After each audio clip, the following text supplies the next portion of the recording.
Hi, welcome to Innovating Leadership, Co-Creating Our Future. I'm your host, Maureen Metcalf, founder and CEO of the Innovative Leadership Institute. I believe that leadership creates a strategic advantage and is a key lever to create the world that we all want to inhabit and leave as a legacy for next generations.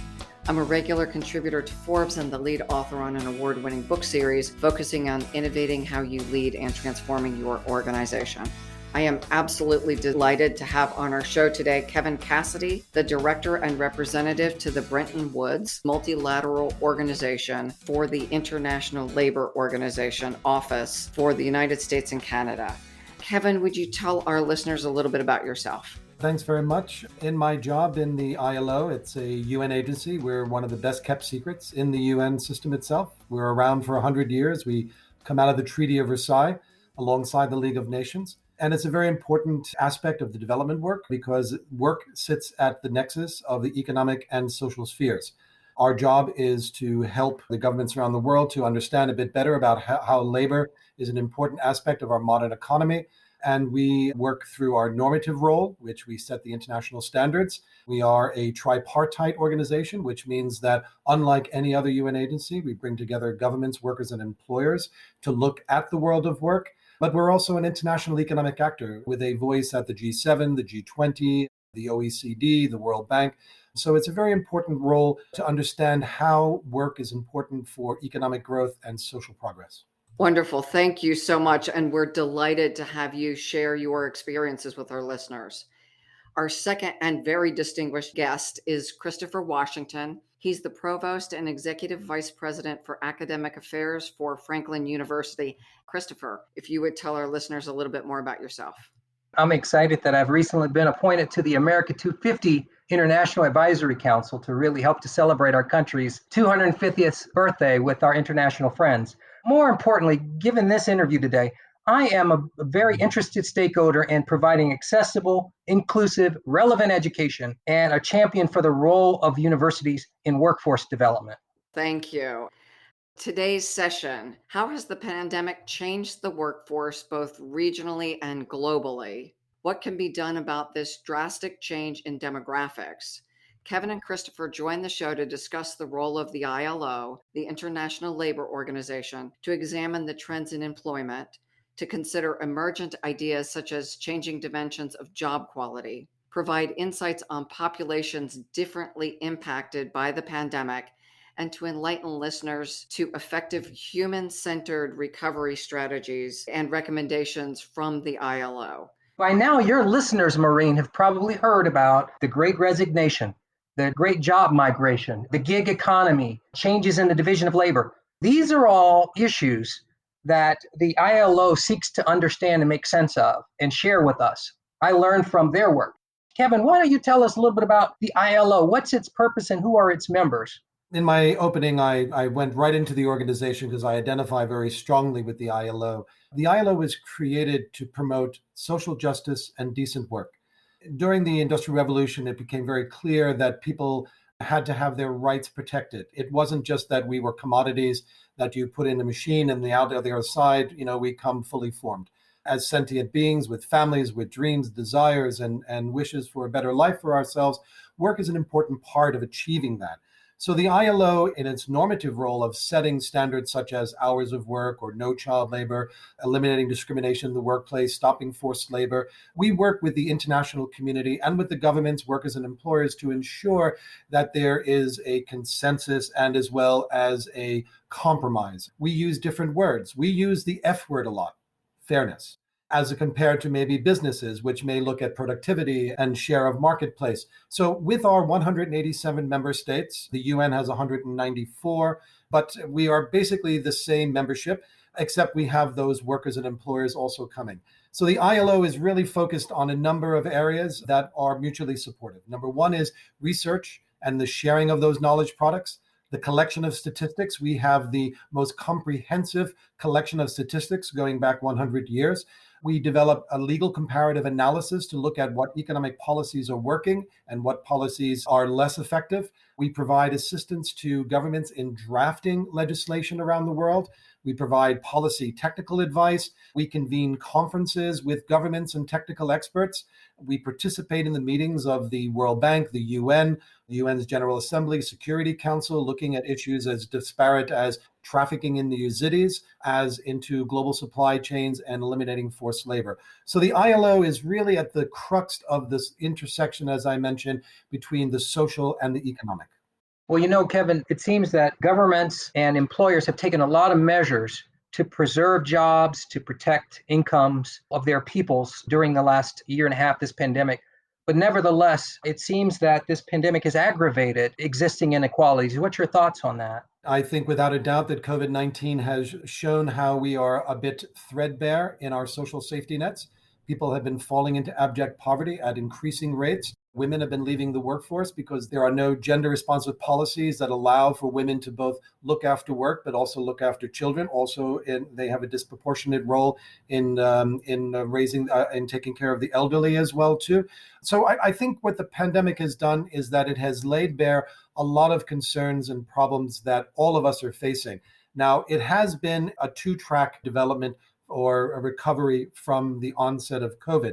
And we can get a little bit more into that. But recently at the G20 meeting in Rome, the declaration, and President Biden was there amongst all the other leaders of the G20 countries, that they adopted a employment and social protection strategy in their declaration.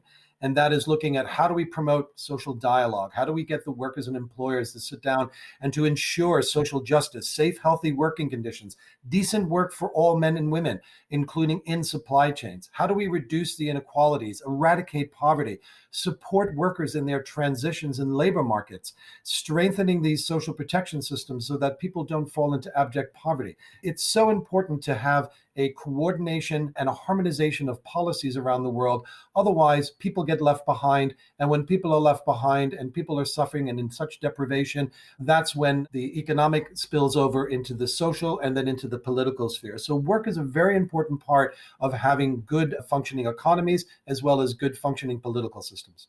This is so big. It's hard to grasp, touching all workers everywhere in the world and dealing with our biggest issues. Can you give an example of a specific policy and kind of how that's rippled through different countries and different systems? We've been monitoring all of the different policies that have been coming out of government, some policies more effective than others. A lot of it comes down to fiscal space. A lot of countries don't have that revenue stream in order to pay for what we call social protection. Social protection is a kind of a life cycle approach. So it's everything from nutritional assistance for the young, opportunities for early pre-K education, access to healthcare, transition from school into work. This has been very difficult for most countries to afford. So high income countries like the United States or Germany or France, we've been providing that to people. Now, there's going to be a price to pay, of course, and in the aftermath, you're going to see the deficits going up, but it has saved people from falling into abject poverty and losing their network of contacts, which is very, very important for one's job. So in a government like in Germany, they have focused on keeping people in jobs. So in Germany, you pay a little bit of extra and people have job banks so that they could still be maintaining work, still the connection to the workplace. And that's good from an HR director's point of view because you don't lose your talented staff and you keep them on board. But in the United States and other countries, we wait for people to be unemployed in order to support them.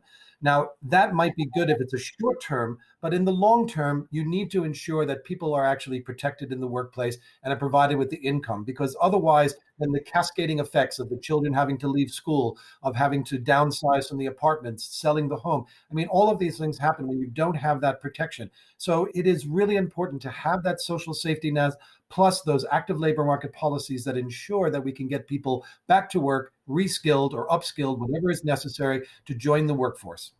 In the US, we're talking a lot about the pandemic. We have to obviously focus on vaccinations. Vaccinations are the way in which to get people back to work.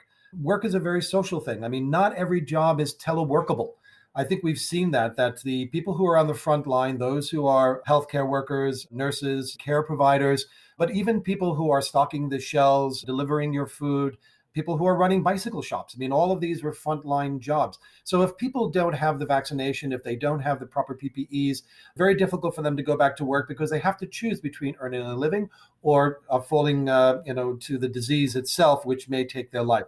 So vaccination rates are critical to the labor market recovery. And we've seen that developing countries have done quite well, but lower income countries and least developed countries have suffered really quite badly. Now, why should we care about least developed countries or countries, in Asia or Africa or Latin America? Because our supply chains are based like that. Because the primary commodities come from these countries.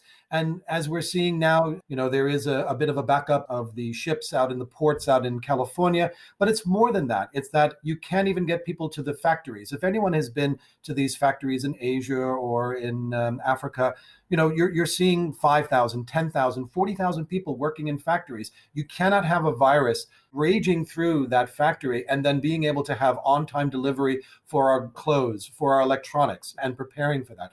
So we must ensure that the vaccination rates are actually really front and center to this, because once we get the healthcare situation under control, we can start to move towards productivity growth, increasing the hours worked, putting people back to work, and really looking at how do we move forward and investing in local economies, which is through infrastructure development and other approaches to that.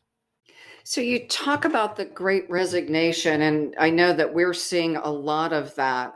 And it seems to be one of the biggest issues, the combination of the great resignation and just the low employment rate in some fields, which is why we have the ships offshore. What are you seeing globally? And are you seeing any recommendations to address this kind of what appears to be potentially a long-term structural change in the workforce? We have to talk about the kind of bifurcated economies, right? You've got the developed countries, and we have our infrastructure, sometimes not as up to scratch as they should be, but other developing countries have even less infrastructure for themselves. So I think one of the things that we're looking at is how do we, as I mentioned before, look at the health situation? How do we develop better infrastructures in order to get the economies moving again too, but also on how people and small and medium-sized enterprises take advantage of opportunities of becoming sort of intermediate suppliers in global supply chains. So if you don't invest in SMEs, which is really the engine growth in a lot of developing countries and also here in the United States and in developed countries in Europe, that the SMEs will have a very hard time of surviving.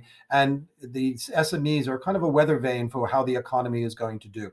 So I think over the longer term, what we need to look at is we need to look at productivity growth, right? I mean, this is an educated workforce is necessary. So we have to look at the educational side, the skilling and the upskilling of that. We have to look at building better and resilient infrastructures in the United States as well as in many other countries that we're doing trade with. The trade that is going on today is almost ground to a halt. Anybody who is trying to go to one of the big box stores and order a tub or order materials for their home, they're going to find that there's a backlog. They're going to find that the price has doubled because it costs more to get those products to market. So when we look at the global economy, we have to look at a global solution. It is not just that we are taking care of and we've invested in the United States or we've invested in the United Kingdom or in France for that, but we have to ensure that in the global supply chains, which have been developed over the last several decades, and in some countries like China, where you have these incredibly integrated vertical supply chains, that once things get stopped there because there's a shutdown, people are not allowed to go to work. And so that grinds the whole global supply chain to a halt. And that is in nobody's benefit, least of which in the United States, where we depend a great deal upon goods that are made overseas. I don't think that nearshoring or reshoring is going to replace that. Globalization has been going and ticking along very nicely. And the rise in incomes for people who were formerly in poverty in China and other countries that have benefited from global supply chains are not going to want to go back to being just commodity producers. So they are going to be looking at value-added products. So we have to work on these problems together and ensure that the policies that are there are balanced, looks at the productivity growth, and also looks at how we are going to ensure that this unequal employment impact, right? If we have this slack in the labor market, some of it is because women are not returning to work because they realize there are other priorities for them. But it's also that a lot of people are reflecting. I don't want to go back to a job that pays me $2 an hour and to work 10 hours. People just don't want to do that any longer because they feel that they want more for themselves and that the opportunities are there. So I think this is the time for the voice of workers and to have a worker-centric approach, which in dialogue with our employers, we're able to come to a happy medium. So I think dialogue between workers and employers is absolutely essential to fixing this problem. I want to talk a little bit, Kevin, about this worker-centric approach. We're talking about worker-centrism at a time when there's a really significant shift in the division of labor between humans and machines. And some are arguing that perhaps by 2025, there'll be a balance of work by humans and machines. So machines catching up to the level of work being done historically by humans. What does this all mean, this accelerated adoption of new technologies and this change in the division of labor relative to a human-centered approach to job recovery? We have a very well-defined human-centered strategy in order to build back better, to borrow the term from the Biden administration. But what you're talking about is the introduction of digital technologies which are displacing workers. In 2019, before the pandemic, the ILO celebrated its centenary. And in celebrating our centenary, we had an international commission headed by the South African President Ramaphosa and the Swedish Prime Minister Stefan Löfven. That commission had looked at the mega drivers of change. And the mega drivers of change at that time were digital technology displacing workers. It was talking about globalization. It was talking about the demographic shifts. It was talking about labor migration. It was talking about climate change. And now with COVID-19, we have to speak about pathogens. But now when we're talking about the mega driver of digital technology, the ILO has always been for technology, whether it was from a paddle boat to a sailboat, or whether it was from a horse and buggy to a steam engine. Technology has always transformed the world of work. In the past, it was to get us away from the hard, laborious work that we were doing, and now it is doing the computational and analytical work that people used to do. This is a difficult time, I think, for a lot of people because we've kind of hollowed out the middle of managers during the last several decades. Now we're kind of getting rid of the top. It's not just the workers who are displaced. How long is it going to be before an algorithm will become your CFO, will become your CEO? This is going to be something that's going to impact upon everyone. So digital technologies, and this is where the ILO, in its human-centered strategy, looks at a human-centered approach to the introduction of technologies. So let me give you an example. Sub-Saharan Africa, about 78 to 80% of people working in Sub-Saharan Africa are in subsistence agriculture. Now, it means basically they're not making much money. It means that they're very low productivity. They're usually family farms, small shareholders, maybe 2 or 3 hectares at greatest but they're exporting or selling in the local markets their commodities, but not adding value to that. So they're never going to be wealthy. If you brought in GPS-enabled combine harvesters that would go and do all the work and create food security for the people of Sub-Saharan Africa, that's great, but what are you going to do with the tens of millions of people that you have just displaced from their work? So you have to actually introduce technology in a way that allows people to transition. And for the ILO, and it comes under our larger kind of just transition, which is, the high carbon to low carbon economy, that we have to ensure that, say, for example, there are truck drivers, although today long haul truck drivers are in demand, but eventually there'll be self-driving trucks. Maybe they'll have separate passageways for them, so they'll reduce the risks to motorists but what do you do with that truck driver? Can they become a logistics officer? Can they take another job? What are the skills that are necessary? Who is paying for those skills? So when we start looking at technology and all the wonders, and recently I've been up to the Cleveland Clinic, I was interviewing a surgeon there who was a robotic surgeon, and seeing the amazing work that he could do through a Da Vinci machine, and the patient could be in Singapore. So the time and space of delivering services and goods sometimes are no longer there. However, what does that mean for the doctor or the student that goes in and takes medical classes and spends, $500,000 on getting their degree? They're going to want to have that replaced somehow. But if there are going to be robotic surgeons, how will that impact upon them? So it's not just about the people doing the work and shifting the goods in the warehouses, but it is the people all the way up the line, because again, artificial intelligence and other digital technologies are really impacting on the world of work. So it's not something we have figured out. And with the addition of digital labor platforms, it creates even more confusion for a lot of people. I have to bring this conversation closer to home as an educator.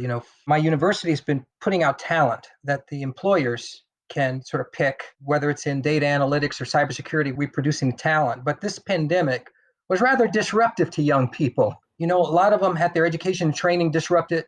Accelerated adoption of technology means that some of their skills, even those who kind of completed their education, were perhaps ill prepared to deal with the modern workforce.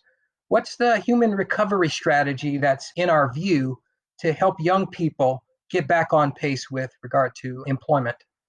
This is a really difficult area to deal with because before the pandemic, young people were having a hard time finding a foot onto the ladder of their career. In the ILO, we've done some studies where it says that if you don't get a solid job 4 years after leaving university, your career is set back by a decade. So the problem existed before the pandemic came. The pandemic has made it worse because the educational settings have been varied. Some people have all the technology, they have internet connectivity, they could actually do remote learning. But there are a lot of people who don't have the technology, so they're kind of left aside. And how do we provide for that? Do they have to sit with a laptop if they're able to afford a laptop outside of McDonald's or a public library in order to get the Wi-Fi signal? So we need to invest in the physical infrastructure and the virtual infrastructure. So we need to actually have opportunities for people to learn and for people not to see education as 12 and done or 16 and done or 20 and 4 and done, however you want to structure your education, and then live on that for the next 30 years. Education has to be lifelong. We will have to approach education and skilling and upskilling, not only when we're younger, but through the course of our career so that we can take advantage of the new introductions into the labor market. Young people also have to be provided with active labor market policies and that transition from school to work. How do we link up between employers that need talented people with certain skills and the young students who are coming out of school looking for a job themselves? Ensuring that people can be linked to employers, having employers speak to universities so that they can say the talent that we need or the skill sets that we're looking for are X, Y, and Z. How do we train people for that market? So I think a lot of work needs to be done on that. And the communication, again, it's all about communication between the workforce development by governments, by the businesses that are looking for the talent, and for the schools that are preparing people for that future. But another thing has come up through COVID, and this has been really quite difficult. And I've been reading a lot about this lately, about the health impact, the mental health impacts upon young people today. They've felt isolated. They've been separated from their friends. They are more imbued into a virtual world, sometimes accessing information that is not verifiable or information that is meant to distract people or to misinform them purposefully. So I think young people are under a lot of stress and a lot of strain emotionally, personally, with connecting with others, because university and high school, these are times that you're joining clubs and you're working with other people, you're understanding the world around you, you know how to have good, strong interpersonal skills, which is what employers want, good communication skills, good team building skills, problem solving. All of this suffers when an individual has to stay at home and do that. Now, one thing that it does help, to be honest with you, is that the family itself becomes more important. And this has put a lot of pressure on women who would normally be in the workforce, but now understanding that their children need them.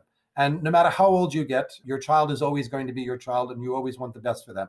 So I think we have to look at the wider healthcare aspects of that. The digital technology is moving apace. That is going to happen. But let's make those investments to ensure that that infrastructure is there so that we can learn from that, and that more open online courses are available, and that using the technology in order to prepare people or to future-proof their resumes. You've mentioned the idea of continual learning.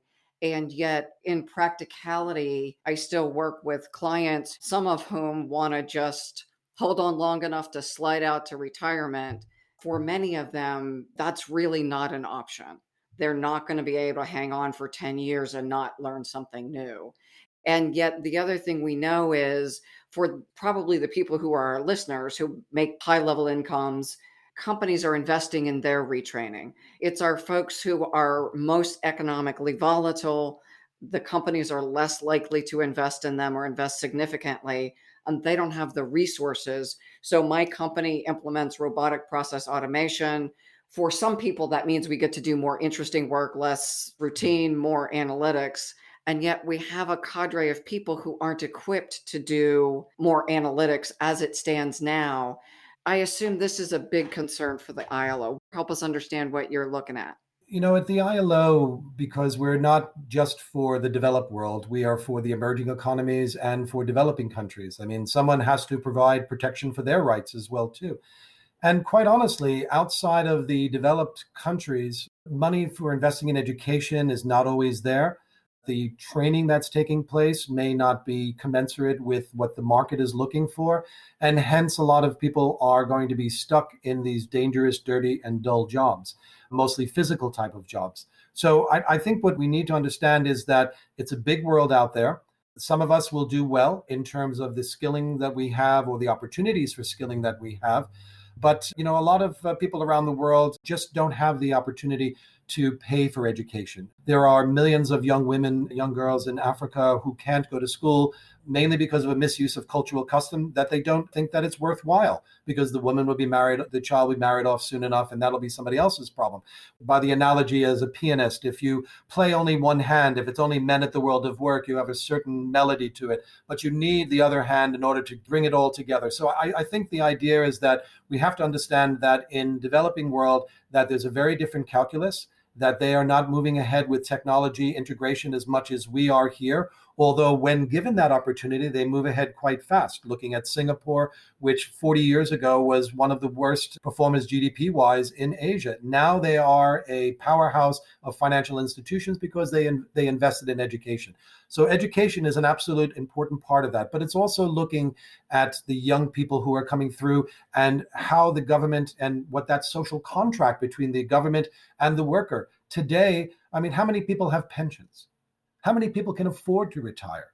Who is going to have the health care to be able to pay for the costs that are coming on? So I think a lot of problems that we face right now are really just cascading. By example, miscategorizing workers, disguising employment that kind of gives the appearance that the underlying reality is different. So for example, the rise of the gig economy. Everybody wants to be their own employer. It's very tough to find a job. We've done analysis and we see that, for example, on the ride-sharing apps, that most of those workers are spending a third of their hour looking for their next job.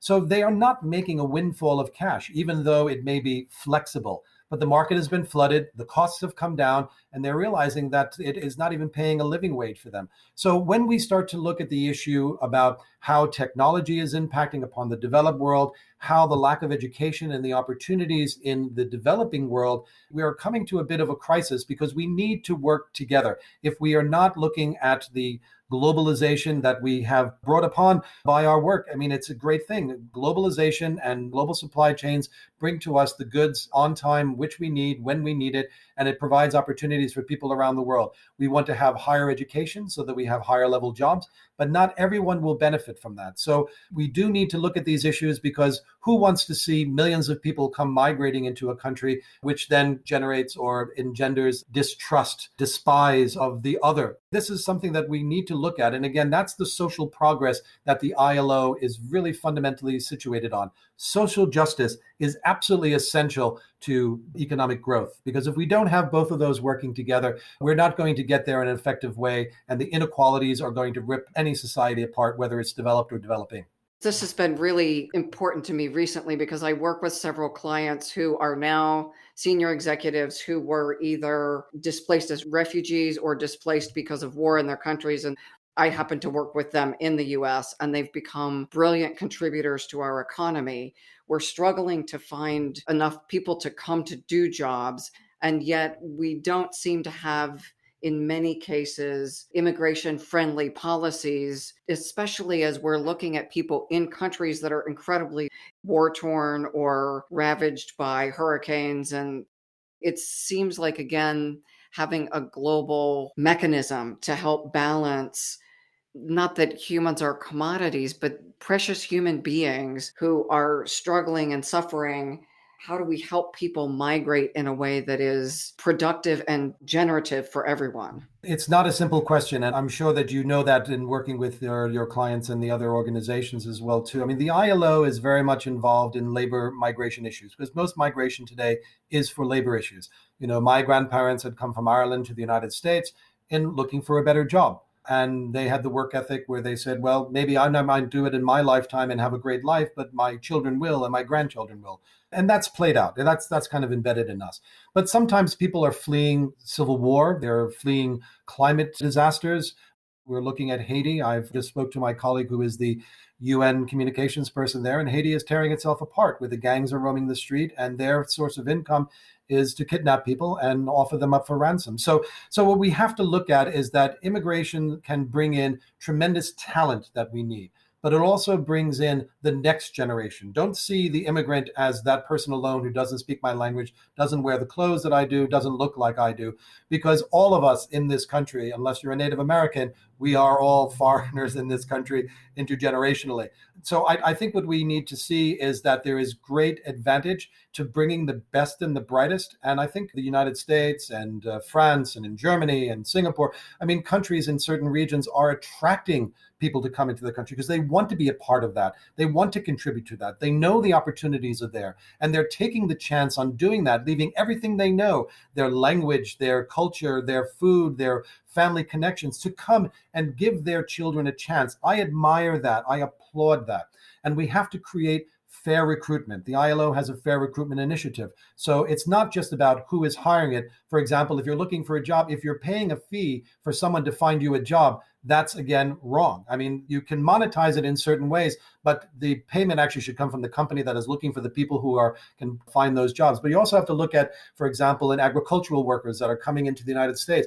There are very few Americans, per se, American, that term that we were just talking about, want to actually go in the fields and pick watermelons or pick cotton or to work on big farms. It's not something that we feel that that's our aspiration. But many other people find that work to be fine. They'll do it because it will give them a foothold into the next level for their children, for their opportunities. So we need to look at our employment policies. We need to ensure that the employers are actually treating people well, that they're paying them what they said that they would pay them, that they're not separating those families, that they provide opportunities for the families that come with them. And when people come with their families, they work harder, they know what the objective is for themselves. And I feel at the end of the day that we need to look at, strengthening those processes by which people can be leveraged for greater economic growth and social progress.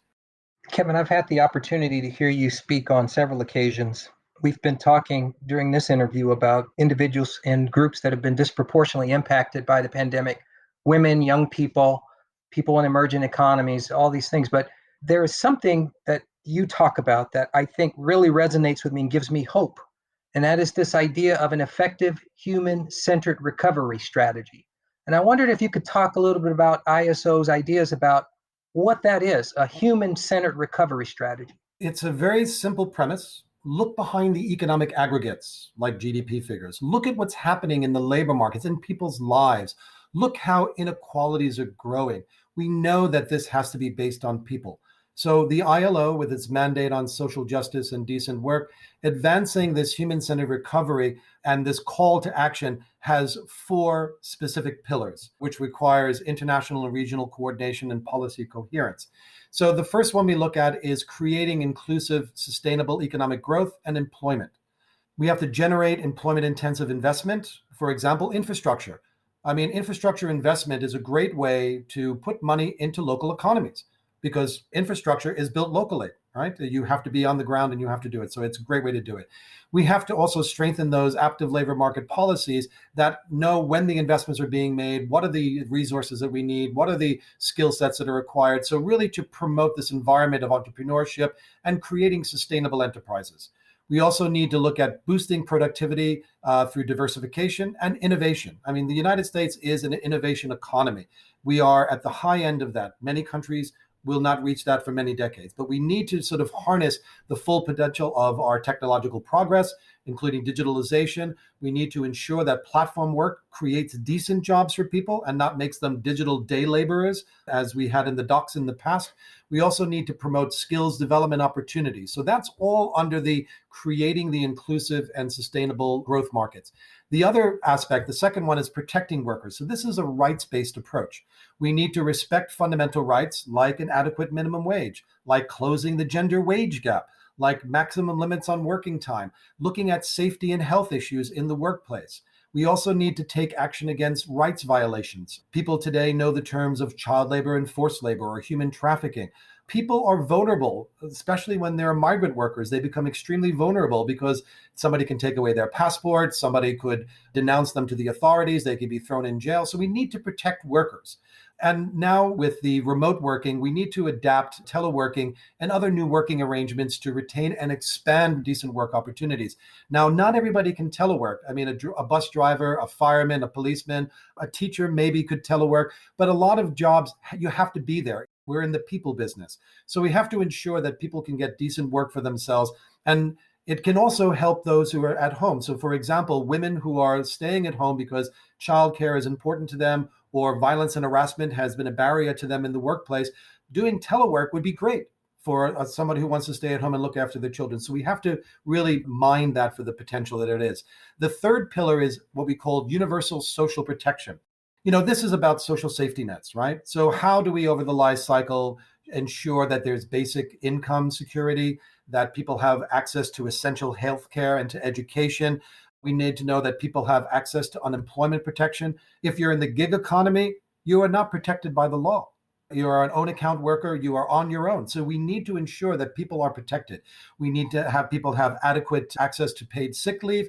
And I think really quite importantly as well is to ensure that the work-life balance and the sharing of responsibilities is between men and women. So it shouldn't disproportionately disadvantage women who want to get into the workplace. So we have to look at that.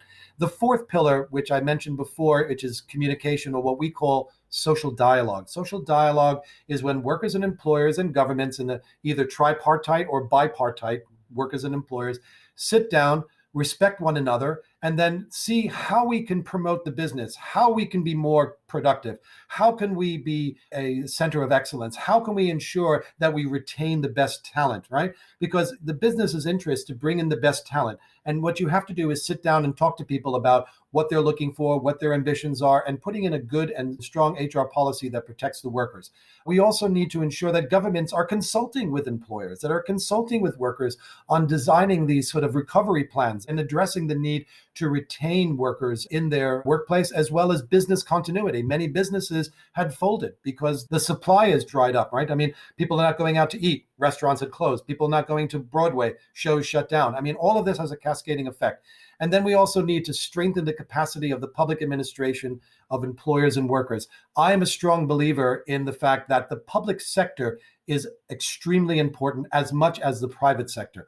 Why are we not looking at public-private partnerships? Why aren't we moving that further forward? The public administration system, like labor inspectors, are absolutely essential, not only here in the US, but globally. So coming at it from a global perspective, these four pillars of looking at inclusive and sustainable economic growth, looking at protecting the rights of workers, looking at universal social protection so no one falls into abject poverty, and strengthening dialogue between the workers and employers and governments.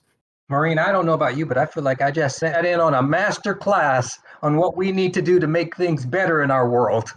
And I think I have my marching orders as a university leader.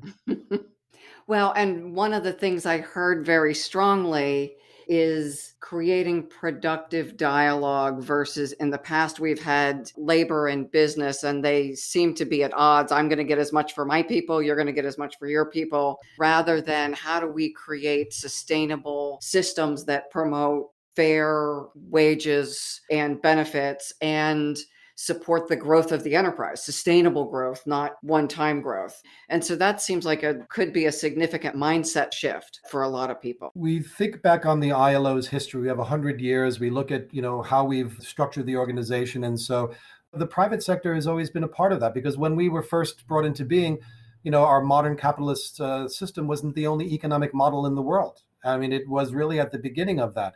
One of our first conventions was looking at hours of work. And we joke around with people that the ILO brought you the weekend. But who brought us the weekend? Were employers.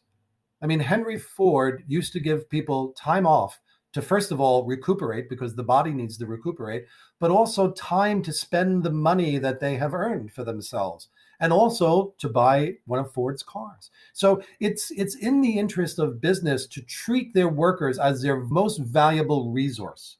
Any HR director will tell you that getting the right people in there is going to increase productivity, profitability. It's going to create a more fluid workspace that people are going to be able to feel comfortable. They're going to feel that the company cares about them. And young people today want to know and want to work for companies that they respect. And that's where you're getting this molecularization of business, where companies will be created by individuals. I mean, it'll be a new dynamic in the world of work.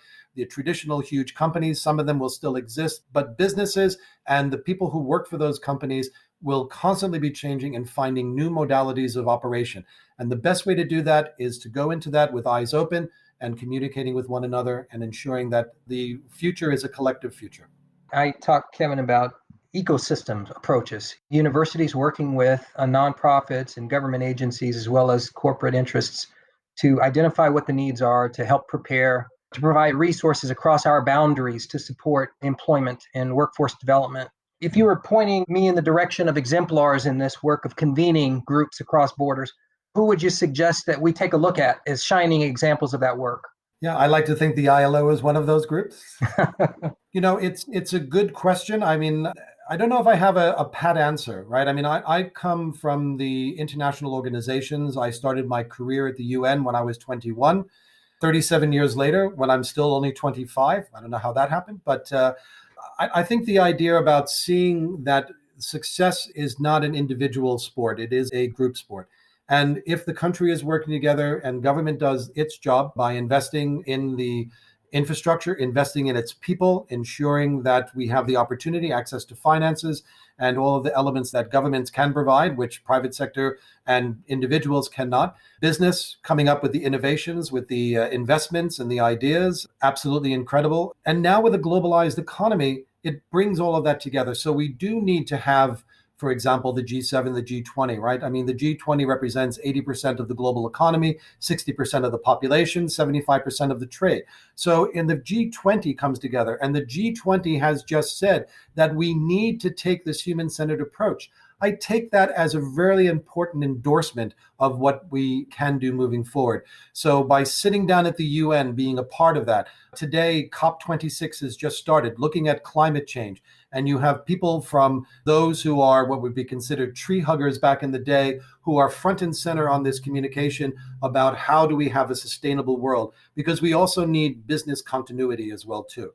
If businesses stop, as we have seen through pandemics or through floods or through other natural disasters, the West being ravaged by fires, the Midwest being inundated with storms and floodings, and basically farmers need rain, but too much rain, you can't grow your crops. So I think we need to look at these big solutions to big global problems, because things are changing. And when we are at the top of that, if we don't show compassion for others, we are not going to be shown compassion down the line when we are not the top of that pyramid any longer. So having a rights-based approach, seeing ourselves as, and again, I come at it from a human rights approach.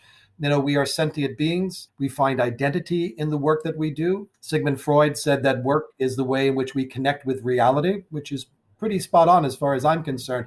But we also have to have an identity that it's not just about us versus them. How do we work together? How do we pull it together? And there are a lot of good ideas around the world. There are a lot of good policies that other countries are coming up with that sometimes developed countries, even here in the United States, we don't listen to because we think we've got a better mousetrap.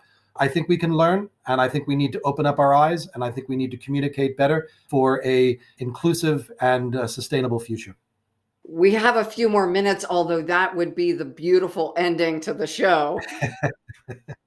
Christopher works more with global multilateral organizations. I work more with corporations, some international and some domestic.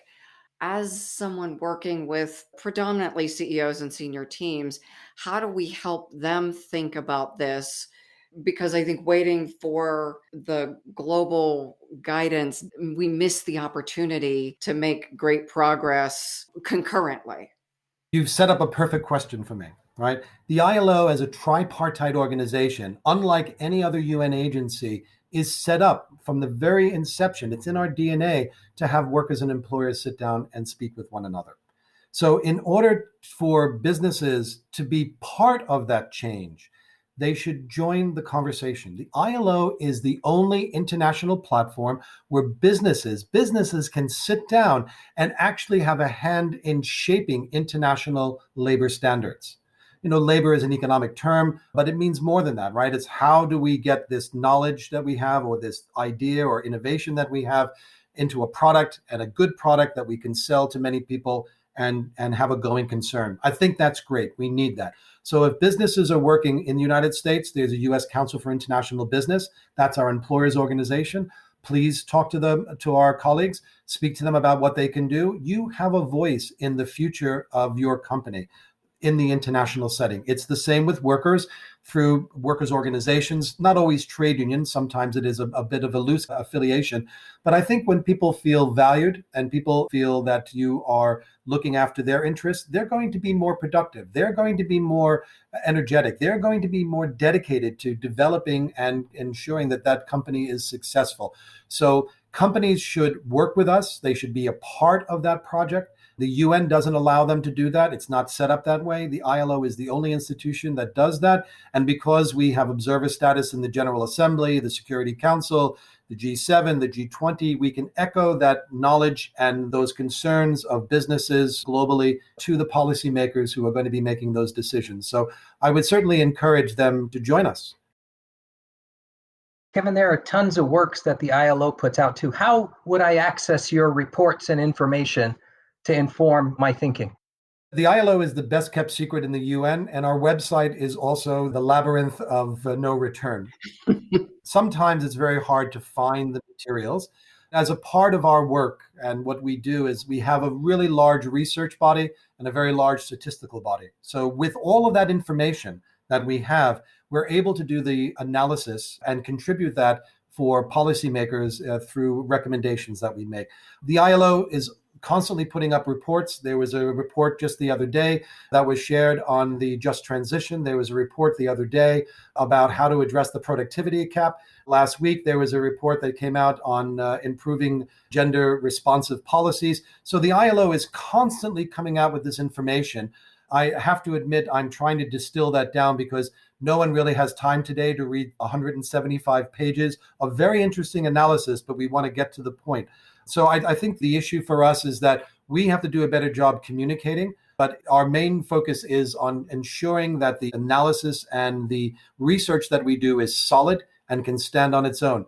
So for many people in the business community, you may know there is the Ruggie principles, which harkens back to business and human rights of the UN principles on that. That's actually the ILO's Declaration on Fundamental Principles and Rights at Work. Going back to the original document, you can see why it's important for businesses. So come to our website, see the information there, join us for our webinars. We do a lot of webinars with really interesting people, top thinkers, people who are developing policies, sitting down, talking about these issues in granularity, which is absolutely what we need in order for people to have access to information, not access to excessive information. So really distilling that down. I'm just overwhelmed right now. Kevin shared so much wisdom with us today, and I think our audience is going to really benefit from understanding the dynamics, the trends, and the signals of the future, and how we can help shift that to have a better future. And I love the human-centered approach that really brings together multilateral cooperation in a country and also globally. Again, because I've been so fascinated by immigration and creating spaces for refugees that are safe harbors for them to find a next life and be productive. I love that there is an organization that is attending to what that looks like, both on the employee side and on the worker company side and community. And how do our communities adapt? Because you use the term other. How do we help move from our people and their people, or my tribe and their tribe, to more embracing that we as human beings, you call us sentient beings, most people want a good job, safe conditions, supporting their families. Whether you're a billionaire or someone living on $2 a day, the basic wants, I think, are still the same. Now, certainly Bill Gates may want some things differently than someone living in a refugee camp. And if we can strip away the differences and find the shared humanity, it seems like we create opportunities to really work through the challenges we all face. If I may, just two quick comments. The first one is just to say about the issue of compromise. Compromise has been given a bad rap. It's a dirty word, right? I mean, because compromise means I don't get everything my way. But as a species and through policy dialogue, compromise is the way we move forward. It's the way in which we take into account the disparate ideas of different people. And anyone who works in business realizes that just because it's your idea doesn't mean that somebody else can't improve upon that or that somebody else's idea won't work.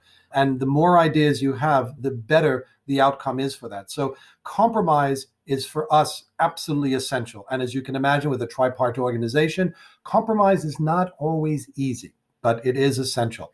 The other aspect on partnerships is that the ILO doesn't do this on its own and sits there as a kind of academic institution on a hill in Geneva.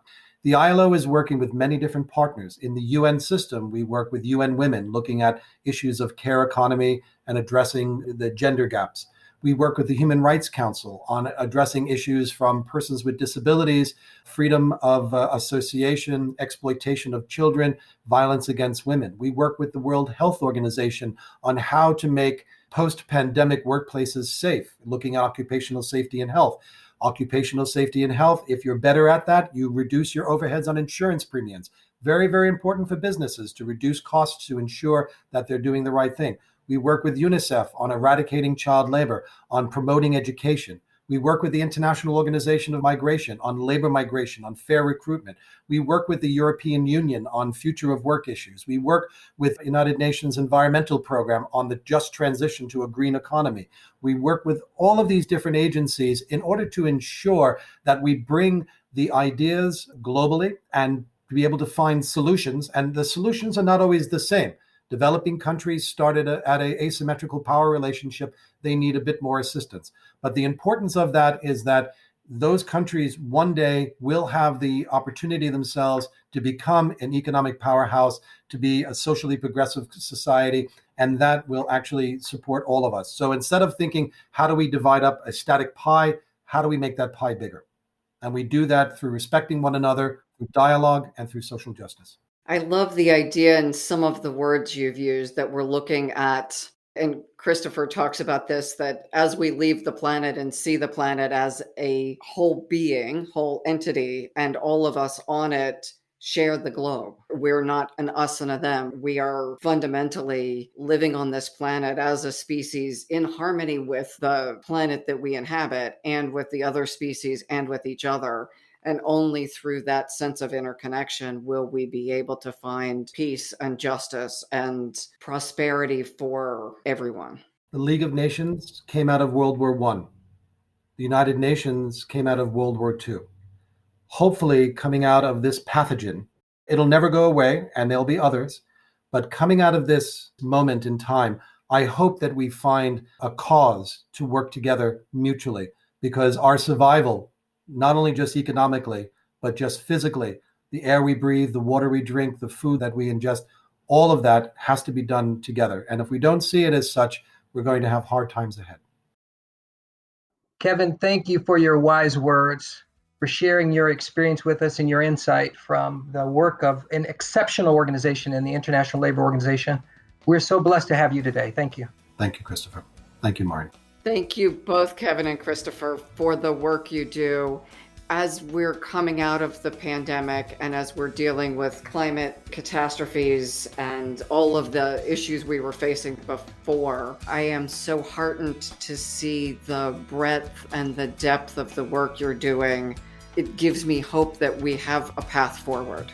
So thank you for the work and for your time out of what I can only imagine is an incredibly busy life.